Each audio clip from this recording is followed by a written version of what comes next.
Hey guys, welcome to the next video of the build. We're continuing to work on the neck this week. I'm hoping to have the guitar done by the end of next week. So if you're watching this when this video is posted, probably about 8 days, I would say, 7 or 8 days, I'm hoping to have the entire guitar finished. So we're reaching the end, hopefully. I've been running into some issues with the finish. I've had to redo some things. You're going to see that on an upcoming video, probably in a couple days. So we're going to see if it turns out okay.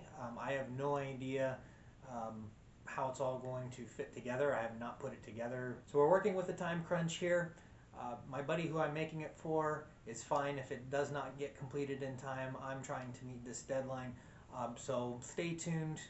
We'll see what happens. I'm hoping for the best, and I'm hoping that it turns out fantastic. Please click like and subscribe if you want to see more. Once this build is done, I'm going to start working on videos for the next build. I'm also going to have a video with all of the tools and stuff that I've been working with, and I'm going to do that specifically so those of you who have very limited resources can see what I view as the most important things that you need in order to start building guitars from scratch with limited space, limited tools, all those things. So we're going to go through, I'm going to give some details on the specific equipment that I'm using and things like that. So those of you who are interested in that type of thing, please keep an eye out for that. I should have that coming out in a couple weeks after this guitar is finished. I've got some ideas for the next build already, and so we're going to start putting that one together. I even have a name for it in mind. So thanks for watching, and I hope you enjoy.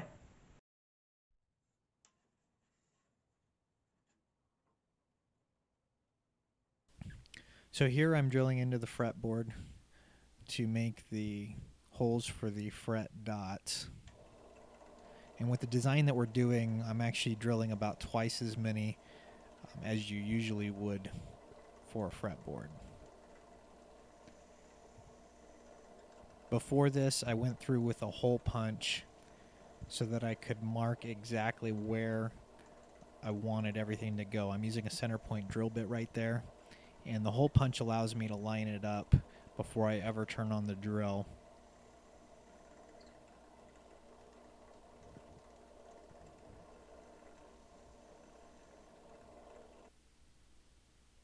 There you can see the pattern. Now the little fret dots that I had made were actually too thick. So I took this scrap piece of wood and I drilled out holes, clamped it down, and I put about 10 fret dots in there. Yeah, I think it's 10. So now I'm just sanding them all down, and then I just pop them out once I get them sanded.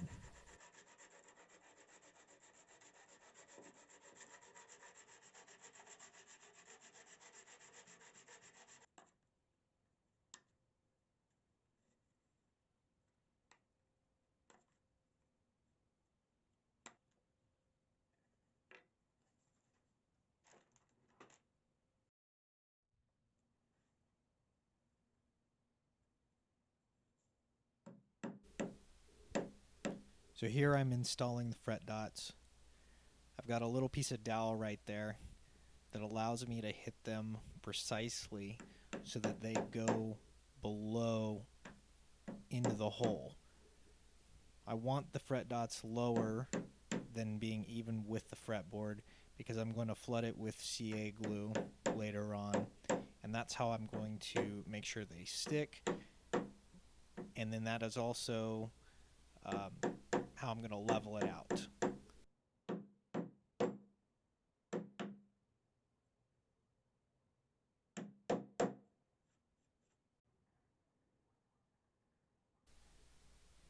So here I am flooding everything with CA glue. I used it a lot, so it took forever to dry, and I actually ended up having to do more coats after this. So the drying process and then filling it again actually took a while because these fret dots actually absorbed a lot of it as it dried. Now we're moving on to where I glue the fretboard onto the neck. And to me, this is one of the scariest parts of the build. There's a lot of things that can go wrong here. So I lined up everything. I drew the outline of exactly where I wanted the fretboard. I actually used masking tape and super glue to keep it where I wanted. And then I hammered in those nails. So the nails are actually going into the fret slots. So when you take them out, you're not going to see that there were ever holes there after you put the frets in. Right here, I'm covering up the truss rod with masking tape.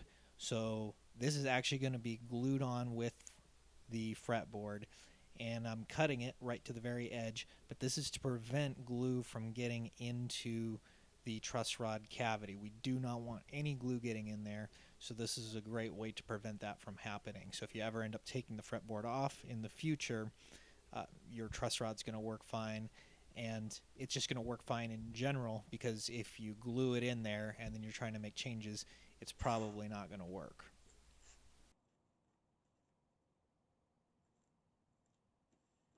Here I'm just adding some protective tape to the top of the fretboard because I am going to be clamping them.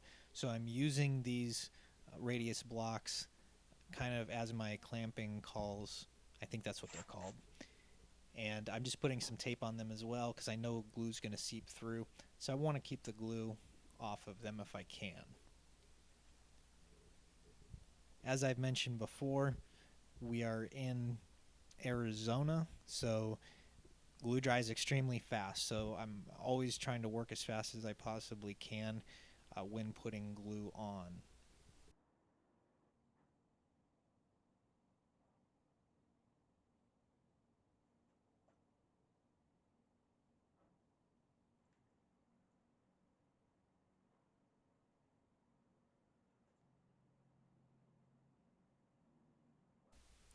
This is where the locator pins come in handy.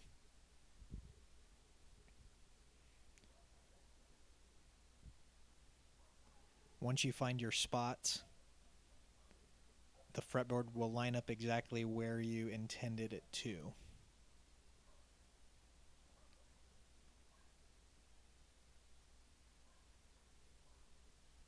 And now we just clamp it down and hope for the best.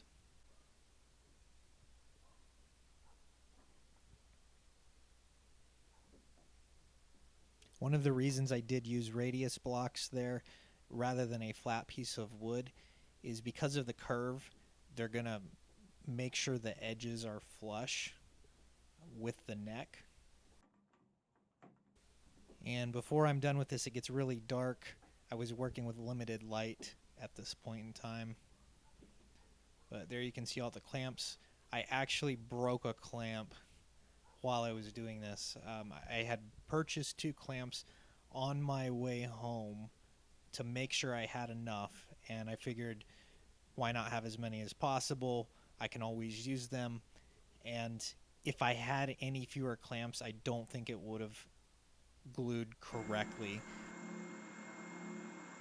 Now we're just sanding down the edges of the fretboard that got glued on.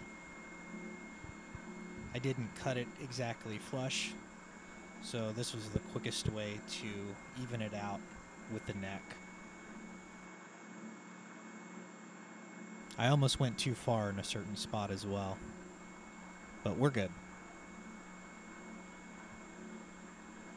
Now lots of sanding with the leveling beam to get the edges exactly straight.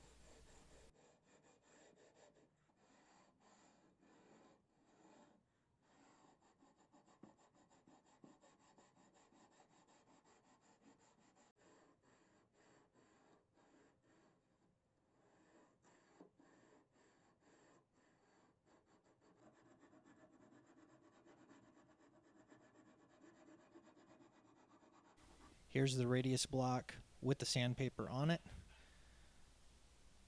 That is 80 grit paper, I believe, maybe 60. It's really high grit because I wanted to take a lot of material off because this is going to take a while. Now, I should not be doing this freehand like that. I actually have a device that you can put the fretboard on so that the sanding block stays even on both sides. It wouldn't work in this case because I had glued the fretboard to the neck. So at this point I'm just trying to take material off. If it doesn't come out perfectly even right here, it's not a huge deal. This is my test run for the tuning pegs. I used the template that I had made earlier. I drilled the holes in them. Those are 10mm holes, and I just wanted to line them up, get an idea of where they should go before I actually drilled in the headstock. I did actually move the holes a little bit closer to the edge when I drilled them into the headstock. Those ones right there were just a little too far in. Here I'm using a compass to measure the distance to make sure that all of them are equal, and then I measured the distance from the edge to make sure that that point is also equal the whole way up.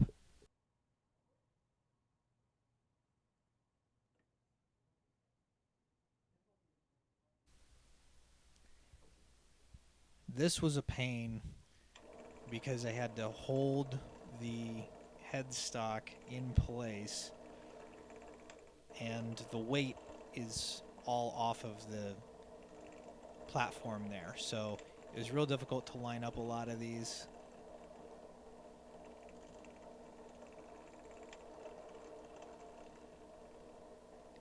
And this is basically our pilot hole.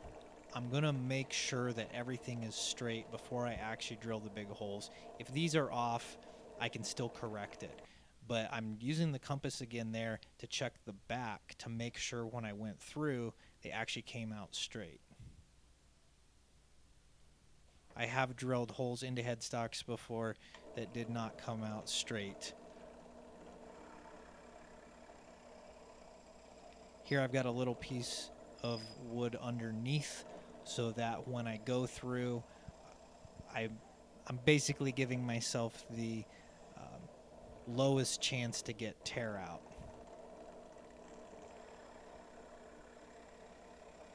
I'm using a center point drill bit here like I did before, and this time I'm using a clamp to help keep the headstock exactly where it needs to go. And there it is with the screw holes also drilled out. And now we're back to sanding. Big surprise.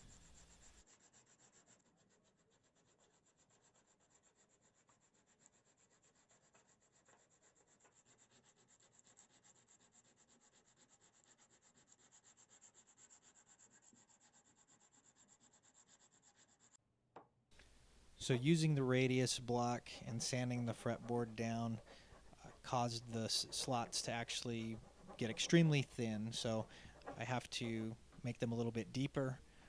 I'm using a little gauge there to see how deep I need to go. I'd rather go too deep than too shallow in this case, because if I go too shallow, the fret's going to stick out. If I go too deep, I can always fill the little edges and the holes with some super glue. Speaking of super glue, I'm throwing a thin bead in before I hammer in each fret. I typically start on the outer edges and then work to the inside when I hammer out the frets. That helps the teeth that are on the fret wire. It helps them sort of sink into the wood and stay put.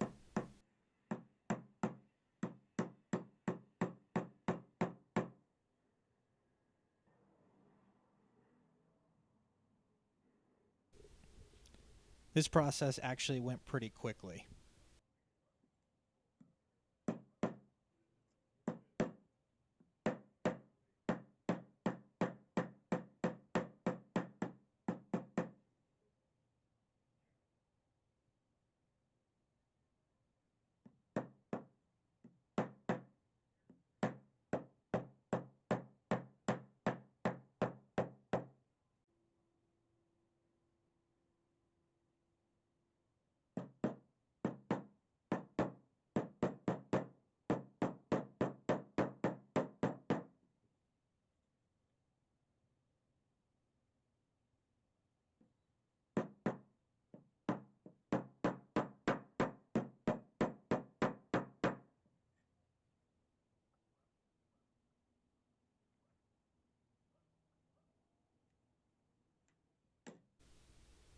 Now we've got some fret wire cutters to snip off the ends, and we're going to file them down later on. This makes very quick work of the fret ends. So we're going to end here. Thanks for watching. Keep an eye out for the next video. We're going to be going back to the body, and we're also going to continue with some work on the neck.